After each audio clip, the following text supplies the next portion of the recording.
Com a grande diversidade de serviços de streaming, oferecendo uma infinidade de filmes, séries, desenhos animados, documentários e demais produções audiovisuais, além do próprio YouTube, não há exagero afirmar que muitos de nós gastamos mais tempo escolhendo algo para ver do que de fato assistindo, visto a facilidade do acesso que temos a tantas opções, que podem ser selecionadas por um mero toque no controle remoto ou na tela da TV. No entanto, a realidade nem sempre foi assim. Muitos de nós que vivemos até meados dos anos 90, ficamos à mercê do relógio e dos horários de programação dos canais de TV aberta, bem como na disponibilidade da televisão, onde a maior parte das famílias tinha apenas uma TV em suas casas, tendo essa que ser dividida entre os pais e filhos. Sem dúvidas eram tempos mais simples e limitados, mas nem por isso menos especiais e nostálgicos. Os adultos de hoje certamente têm boas memórias ao contar que passaram horas de seu dia em frente à televisão, acompanhando seus programas favoritos durante a infância e a adolescência. Dentre eles, há de se destacar o marco que consolidou os anos 90 e 2000 no país: a chegada dos animes. Antes mesmo de serem chamados como tal, as animações seriadas japonesas conquistaram notoriedade no Brasil por inúmeros fatores, desde a alta qualidade da produção, suas temáticas mais sérias se comparadas com a programação infantil típica, a violência mais acentuada e, claro, o trabalho da tradução e dublagem brasileira. Graças a esses fatores, somados ao investimento na nova mídia, por canais como Rede Manchete, SBT, Band e a Globo, os animes se tornaram muito mais do que seus personagens, para um público infanto-juvenil. Eles se transformaram em febres nacionais, que, mesmo décadas desde seu estouro, continuam populares entre brasileiros de todas as idades. Pensando nisso, trouxemos uma lista com 10 dos animes mais nostálgicos para brasileiros, que, dentre outras coisas, ajudaram a consolidar a popularidade das animações japonesas no país. Foram capazes de tornar a sua infância e adolescência mais felizes e que, décadas depois, continuam sendo ótimas opções de entretenimento. Para dar espaço a produções menos conhecidas, não serão incluídos títulos como Dragon Ball Z, Os Cavaleiros do Zodíaco e Naruto, visto que esses continuam sendo ultra populares e assistidos até os dias de hoje.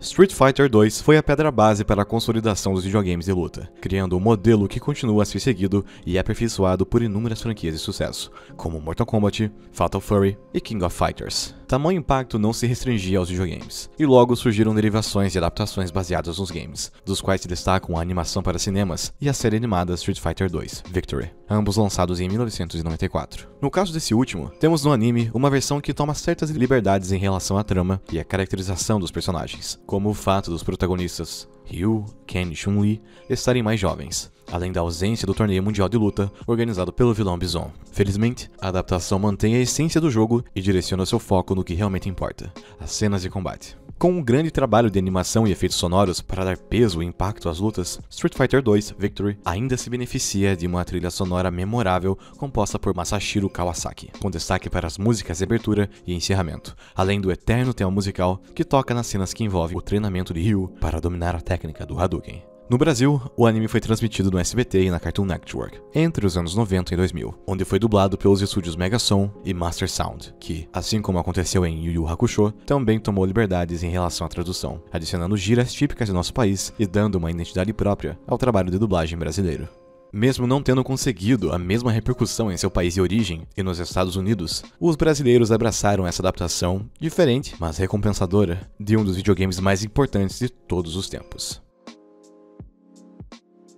Dragon Quest é uma franquia consagrada de jogos RPG, mesmo que inicialmente tenha sido muito mais conhecida no Japão do que no restante do mundo. Em virtude disso, os primeiros jogos da franquia levaram um tempo considerável para se tornarem acessíveis em outros países, o que ocorreu graças à internet e aos relançamentos e remakes dos títulos clássicos. Ainda assim, muitos brasileiros reconhecem a franquia por outros meios, sendo um deles o anime Dragon Quest: The Adventure of the Eye, aqui traduzido como Fly, o Pequeno Guerreiro, que adapta o mangá homônimo de enorme sucesso no Japão. Transmitido pela SBT nos anos 90, a jornada de Fly para se tornar um herói e derrotar o Rei Demônio é lembrada com carinho por diversos brasileiros, em especial pela sua abertura cantada ao melhor estilo da TV noventista. Infelizmente, o anime teve apenas 46 episódios produzidos, com todos eles sendo transmitidos no Brasil. Mas em 2020, uma sequência foi desenvolvida pela Toei Animation, que foi encerrada em outubro de 22, com 100 episódios. Embora Dragon Ball Z seja um dos animes mais populares de todos os tempos, a sua história pregressa, também conhecida como Dragon Ball Clássico, ou apenas Dragon Ball, nem sempre recebe o reconhecimento devido por parte dos fãs, visto que o seu teor mais infantil e voltado para o humor foi substituído pela ação frenética de sua sequência e das demais séries, como GT e Dragon Ball Super. Revisitar a jornada de Son Goku, ainda criança em busca das esferas do dragão, é um deleite que somente seu primeiro arco possui. Com 153 episódios, o Dragon Ball clássico inicialmente foi transmitido pela SBT com apenas 60 episódios, com a tradução e dublagem realizados pelo estúdio Gota Mágica. Felizmente, no início dos anos 2000, todos os episódios foram redublados pela saudosa Alamo, contando com dubladores da saga Z, como Wendell Bezerra, além de apresentar a dubladora Úrsula Bezerra na voz do Goku em sua infância. Com muito humor, personagens carismáticos, situações inusitadas e um senso de aventura único, Dragon Ball clássico merece maior reconhecimento, visto que além de apresentar ao público a mente criativa de Akira Toriyama, retrata uma das fases mais divertidas e despretensiosas da longa jornada de Son Goku. Transmitido na saudosa Band Kids, juntamente com Dragon Ball Z e outros animes e desenhos do programa, Bucky é mais um caso de animação que não conquistou o público em sua terra natal, mas que ganhou uma sobrevida no Brasil, e é lembrado com carinho por todos que assistiram na época. Com um visual exótico, personagens inusitados e uma construção de mundo única, a jornada do garoto que queria dominar o mundo pode parecer mais uma cópia da aventura de Ash em Pokémon, devido à sua estrutura. Porém, o anime se diferencia graças às suas excentricidades, poucas vezes vistas em animação da época. Inclusive, temos um vídeo aqui no canal. Infelizmente, uma conclusão apressada, possivelmente em virtude do cancelamento do mangá e do anime, sabota o potencial que poderia ter sido melhor explorado pela série, mas ainda assim, é uma obra nostálgica que merece ser revisitada. Tentando dividir espaço na Band Kids com Dragon Ball Z, a aventura de Tenchi Muyo não recebeu o devido mérito na época devido a sua trama dar maior foco ao romance e comédia do que para a ação, algo que causou certa estranheza e rejeição nos jovens brasileiros da época. No entanto, com o passar dos anos, esse título de grande popularidade foi recebendo maior reconhecimento, e hoje é tido como um dos grandes sucessos clássicos da animação japonesa a fazer parte da programação da TV no Brasil. Inicialmente adaptado para o formato OVA, logo um mangá de sucesso que mescla ficção científica, romance e comédia, se tornaria o anime que veio a chegar no Brasil nos anos 2000, e que hoje pode ser conferido em serviços de streaming. Mais um anime a seguir o modelo de comédia romântica popularizado em Tenchi Muyo. El Hazard também foi transmitido na Band Kids, narrando a história de um jovem estudante que é transportado para um reino mágico, onde precisa ajudar a princesa Rune a combater a deusa demônio, Ifrita. Apesar do enredo clichê e dos personagens pouco memoráveis, El Hazard agrada os fãs de aventura interdimensionais, carregadas de romance e comédia, tendo sido mais atrativo para o público feminino. Ainda assim, foi uma parte importante para a consolidação dos animes no Brasil, apresentando um estilo distinto do que estávamos acostumados na época.